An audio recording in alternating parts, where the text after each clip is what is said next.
नाटक के प्रारंभ में चुप रहा जाए, ऐसा लिखा गया था। नाटक के लेखक का नाम आप तक नहीं पहुंचाया जाए, ऐसा आग्रह भी उस पांडुलिपि के साथ था जो यूक्रेन से हम तक आई है। लेखक बहुत वर्षों से भारत से चलकर यूक्रेन पहुंच गए थे, व्यवसाय करते थे, पर साथ में हिंदी भाषा में अलग अलग नामों से लिखकर विभिन्न पत्र पत्रिकाओं के लिए भेजते थे, छपते भी थे। इस कार्यक्रम का उनके साथ बहुत गहरा नाता था और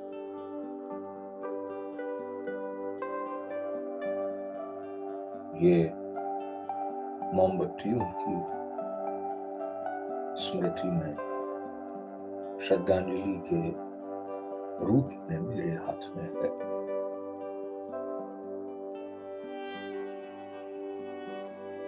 अब मैं उनका मोनोलॉग जो उन्होंने लिखकर भेजा उसको पढ़कर आप तक पहुंचा रहा। दूर दूर तक अंधेरा दिखाई देता है, बीच बीच में जो चमक आती है वो मौत से भी अधिक भयावनी है। और ये बारूद के फटने का शोर मेरे कानों से होता हुआ मेरी रग रग में समा गया है।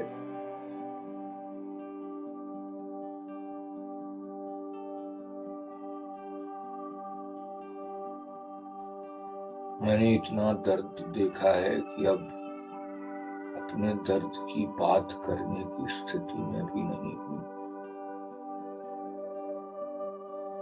ये कौन सी ताकतें हैं जो एक देश को दूसरे देश से लड़ने की कगार पर इस तरह पहुंचा देती हैं कि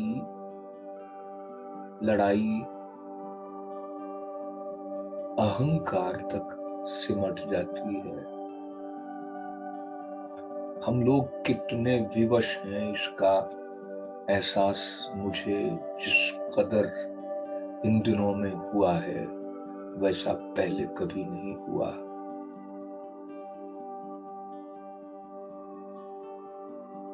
मुझे भी अवसर था कि मैं लौट जाता भारत, कुछ विद्यार्थियों के साथ, कुछ अन्य भारतीय मूल के यूक्रेन में रह रहे लोगों के साथ। और ऐसी स्थिति में मैं यूक्रेन को छोड़कर नहीं जाना चाहता था, जिसने मुझे 23 वर्षों से अपनाया है। मुझे यूक्रेन से प्यार है, यह बहुत सुंदर स्थान है। यहाँ के लोगों में मुझे आत्मीयता दिखाई देती रही है। मेरे बहुत सारे मित्र यूक्रेन की उन इमारतों में रहते थे जो अब नहीं है। मैं ये यादें लेकर यहाँ से लौटना नहीं चाहता। जिसे मैंने नाटक कहकर भेजा है वो मेरी डायरी के कुछ पन्ने हैं, पर मैं चाहता हूं इसको मेरे अलावा कुछ और लोग भी पढ़ ले तो उन्हें पता लगेगा मनुष्य नहीं रह गया है।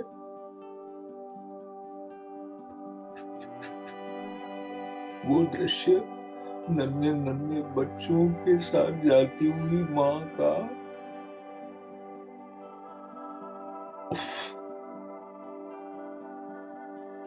अंधेरे धुएं में कैसे निगल जाते हैं ये बारूदी धमाके हमारे जीवन को। मैंने ठंड भी देखी है, भूख भी देखी है, दर्द भी देखा है।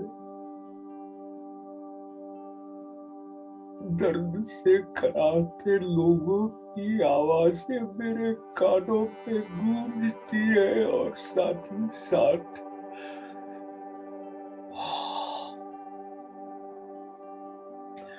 मैंने वो कवायद करते सैनिकों के बूटों की आवाजें भी सुनी है, सायरन भी सुने हैं।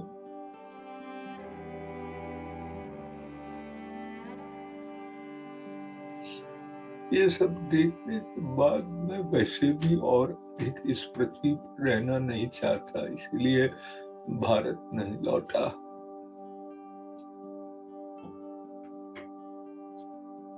मुझे नहीं लगता कि मेरे शांति के उपदेश से, संदेश से लोगों पर कोई असर पड़ेगा। मुझे नहीं मालूम ईश्वर का क्या विधान है।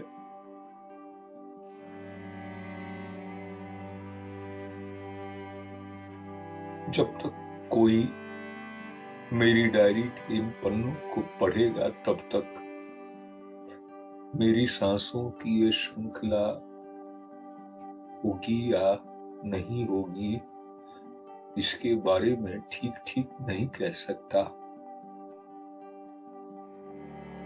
पर इतना अवश्य कहना चाहता हूं, कोई मेरी बात का विश्वास करे या न करे,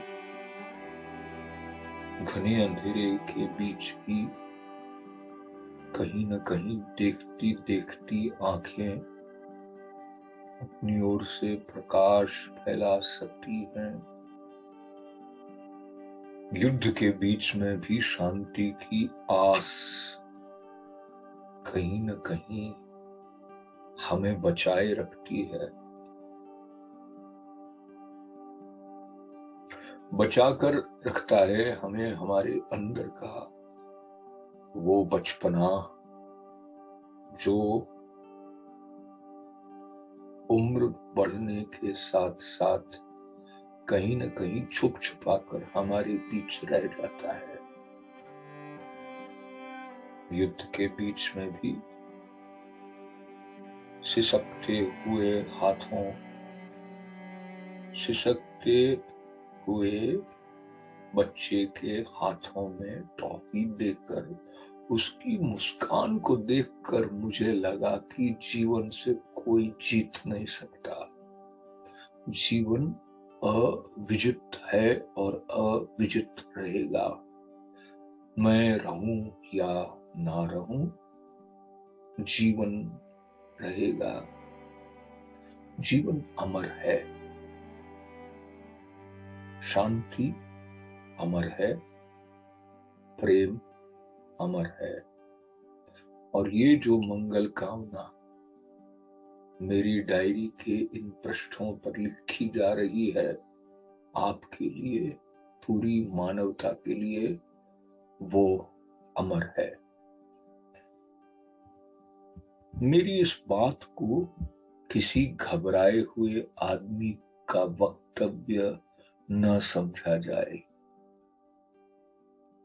ये वाणी है उसकी जो कभी मरता नहीं।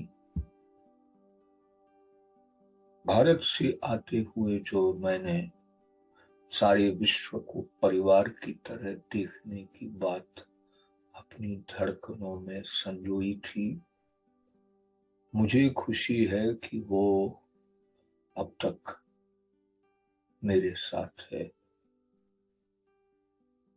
मुझे विश्वास है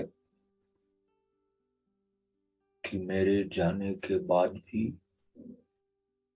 ये हवा मेरे साथ है, ये धरती, पानी, आकाश, अग्नि सब मेरे साथ हैं। मेरे इन साथियों का ख्याल रखना, ये एक और गुजारिश आपके नाम करते हुए, एक अनाम भारत से यूक्रेन में बसे हुए नागरिक की डायरी के ये पृष्ठ